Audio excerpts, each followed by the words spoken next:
Praise the Lord. தேவனுக்கு மகிமை உண்டாவதாக. ஆண்டவரும் இரட்சகருமாய் இருக்கிற இயேசு கிறிஸ்துவின் இணையற்ற நாமத்தினாலே உங்கள் யாவரையும் இந்த கால வேளையில் வாழ்த்துகிறேன். இந்த நாளுக்கான தேவனுடைய வார்த்தை நீதிமொழிகள் 18வது அதிகாரம் 10வது வசனம். கர்த்தரின் நாமம் பலத்த துருகம், நீதிமான் அதற்குள் ஓடி சுகமாய் இருப்பான். என கண்பானவர்களே, கர்த்தருடைய நாமம் பலத்த துருகம் என்று எழுதப்பட்டிருக்கிறது. கர்த்தருடைய நாமத்தில் மிகுந்த பலன் உண்டு. கர்த்தருடைய நாமம் என்பது ஒரு உறுதியான கோபுரத்தை போன்றது. அந்த கர்த்தருடைய நாமத்தை நாம் பயன்படுத்தும் பொழுது என்ன நடக்கும் தெரியுமா? அவனுக்கு ஒரு பலனை, ஒரு பலத்தை அவன் பெற்றுக்கொள்ளுகிறான். 2 சாமுவேல் 22:3 வாசித்தீங்க அப்படின்னா, தாவீது சொல்லும்போது, தேவன் நான் நம்பியிருக்கிற துருகவும் என் கேடகமும் என் இரட்சணிய கொம்பும் என் உயர்ந்த அடைக்கலமும் என் புகலிடமும் என் இரட்சகருமானவர், என்னை வல்லடிக்கு நீங்களாக்கி இரட்சிக்கிறவர் அவரே என்று சொல்லுகிறார். நல்ல கவனிங்க. அவர் என் கோட்டை, பிரைஸ் அல்லாஹ். அவர் என்னை விடுவிக்கிறவர். அவரை நான் நம்பும் பொழுது அவர் என்னை என்ன செய்கிறார்? ஓ, பிரைஸ் அல்லாஹ், விடுவிக்கிறார். நல்ல கவனிங்க. சங்கீதம் 61:3 சொல்றாரு, நீர் எனக்கு அடைக்கலமும் சத்துருவுக்கு எதிரே பலத்த துருகமாயிருக்கிறீர். எங்க நம்ம எப்பெல்லாம் தேவனுடைய நாமத்தை, கர்த்தருடைய நாமத்தை பிரைஸ் அல்லாஹ் நம்ம சொல்லும் பொழுது அந்த இடத்துல தேவனுடைய வல்லமை வெளிப்படுவதை நீங்கள் பார்க்க முடியும். சங்கீதம் 56:3 வாசிக்கும் போது, நாம் பயப்படுகிற நாளில் நான் உம்மை நம்புவேன்னு சொல்கிறான். நீங்கள் எந்த காரியங்களை செய்தாலும் கர்த்தருடைய நாமத்தை நீங்கள் பயன்படுத்துங்க. பிரைஸ் அல்லாஹ்.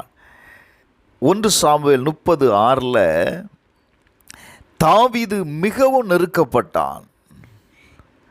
பிரைஸ் அல்லாஹ்.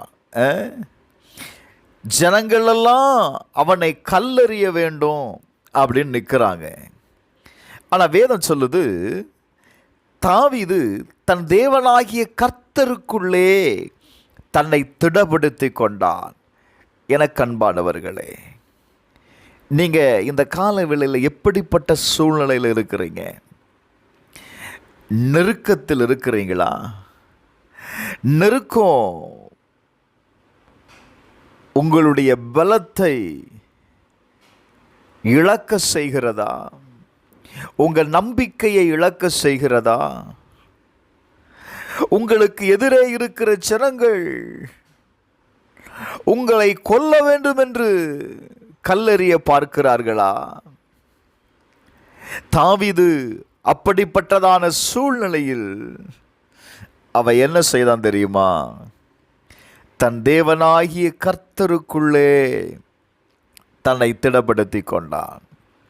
காரணம், அவருடைய நாமம் அவனுக்கு அடைக்கலமாய், பாதுகாப்பாய், இரக்கம் செய்யக்கூடியதாய், அவனுக்கு வேண்டிய தயவை கொடுக்கக்கூடியதாய் இருந்தது. பிரைஸ் அல்லாஹ். யாத்திராகமம் 34வது அதிகாரம் 5வது வசனத்தை நீங்கள் வாசிப்பீங்கன்னா, கர்த்தர் ஒரு மேகத்தில் இறங்கி அங்கே அவன் அருகே நின்று கர்த்தருடைய நாமத்தை கூறினார். கர்த்தருடைய நாமம் என்ன? கர்த்தர் இரக்கமும் கிருபையும் நீடிய சாந்தமும் மகா தயையும் சத்தியமும் உள்ள தேவன். நான் சொல்லுவேன், கர்த்தருடைய நாமத்தை சொல்லி கூப்பிடும் பொழுது கர்த்தருடைய நாமம் உங்களுடைய வாழ்க்கையில கிரியை செய்கிறதை, கர்த்தருடைய நாமம் உங்க வாழ்க்கையில ஹல்லேலூயா வெளிப்படுகிறதை நீங்கள் பார்க்க முடியும். செபிப்போமா? எங்கள் அன்பின் பரலோக பிதாவே, இந்த கால வேளைக்காக உமக்கு நன்றி செலுத்துகிறோமா. இந்த கால வேளையில் கர்த்தருடைய நாமத்தை சொல்லி கூப்பிடுகிற ஒவ்வொருவருக்கும் கர்த்தர் அற்புதத்தை செய்யும். அவர்கள் நம்புகிற காரியங்கள் ஜெயமாய் மாறட்டும். இயேசுவின் நாமத்தினால நீதிமான் அதற்குள் ஓடி சுகமாயிருப்பான் என்று எழுதப்பட்டிருக்கிறது. கர்த்தருடைய நாமத்தை சொல்லி கூப்பிடுகிற ஒவ்வொருவரும் இன்றைக்கு ஒரு சுகமான வாழ்க்கையை வாழ கர்த்தர் அற்புதத்தை செய்யும். எல்லா பயத்திற்கும் நீங்களாக்கி விடுவிப்பீராக. இயேசுவின் நாமத்தில் ஜெபிக்கிறேன் பிதாவே, ஆமென்.